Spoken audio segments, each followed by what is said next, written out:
Should you use a virtual background on Zoom meetings? In this video, I will go over all the reasons you should not use a blur or a virtual background on your Zoom meetings and the few instances where it's acceptable.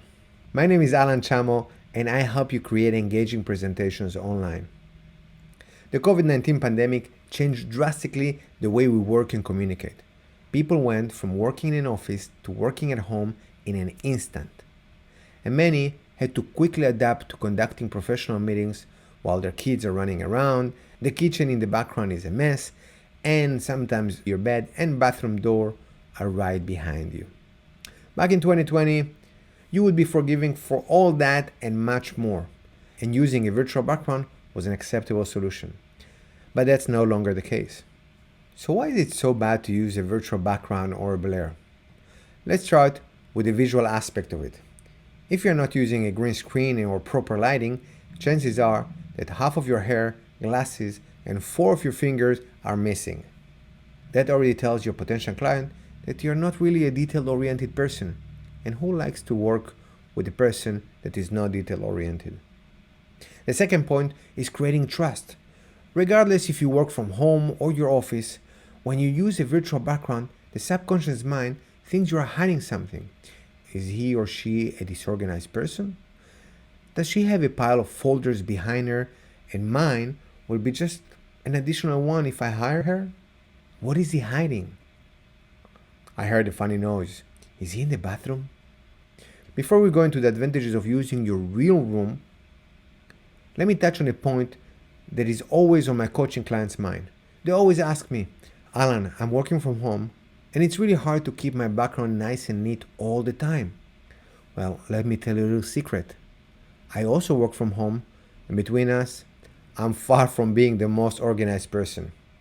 You just need to allocate a small space for your video conference, and that's the only area you really need to make sure it looks presentable, nice, and neat. Just a little area. Even a white solid wall would be better than the Golden Gate Bridge. Now let's see the advantages of using your real background.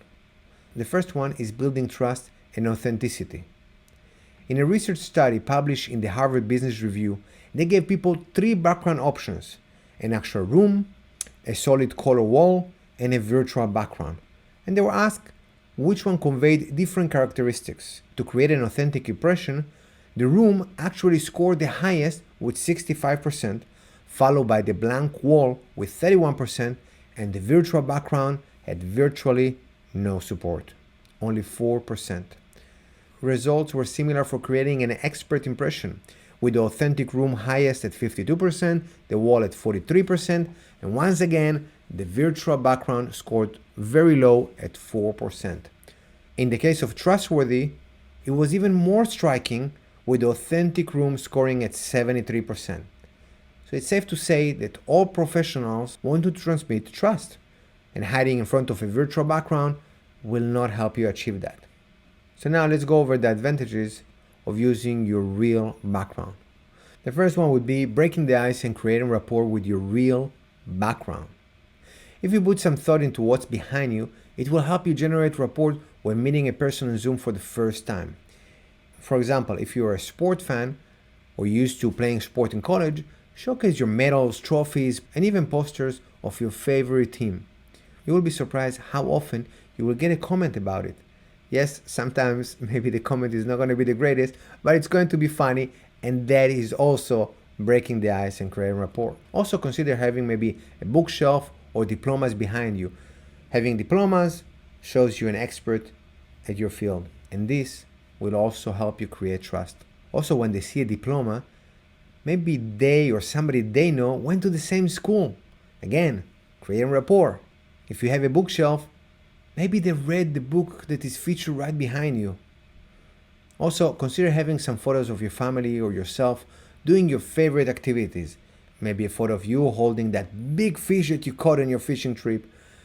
This will let them know you're a family person, you have a passion for something, and maybe the person on the other side of the screen has the same hobby as you. And not only you're getting a new client, but also a fishing buddy. Now let's check a few instances where it's a good idea to use a virtual background. And in order to do so, it might be best if we use a virtual background for this. Now, I recommend if you're going to use virtual background, use a green screen. Let's do that. Well, you see it here blue, but it's actually a green screen. This is just the background I have right now is blue. So let's see. Oh, this might be also a good opportunity to hit that like and subscribe if you think that these videos are helpful for you. Thank you. A good usage of virtual background on a Zoom meeting would be if you are part of some kind of a team building activity, or maybe a birthday party on Zoom, something where everybody come together. So here, for example, this is a team building activity I was part of, and the theme was unicorns and pink. This was a 70s party. So this is when it makes sense to use a virtual background. It's fun. The idea here is to unwind and to laugh. This is an example of a bad virtual background. This is somebody that is not using a green screen, doesn't have adequate lighting, and most of his head disappears, the neck, and probably his fingers as well. Now, another good choice of virtual background is if you want to present slides on Zoom. Now, normally when people present slides on Zoom, they click the share button and then they choose their PowerPoint presentation or Keynote or whatever program that you're using. But then you become really, really small, a little square in the corner, and this is not engaging. So Zoom has an option to use slides as virtual background. So basically you would use the same slides, but within Zoom, and they're going to be just behind you, and you will be part of the presentation. It's much more engaging when you are in the presentation. Something like this. This is a fun slide. You can have a pie chart or whatever, and you can demonstrate, point, do this, that. Just don't pack the slide too much. This is much more engaging to present slides. So that would be another good usage of it. And the last one would be if you are if you're in a networking event on Zoom, or you are the host of a conference, then it makes sense to have a branded virtual background. That way, people can find you easily within the gallery view. Just by searching, they will see something pop up, and they'll be able to locate you, send you a message, and see exactly what it is that you do. Now, when you do that, make sure that you're not packing too much on the slide. Remember, it's in the gallery view, so they're going to see just a little square. They won't be able to see your phone number and images and a lot of things that you do. So don't try to pack all your services. Just put a little sentence.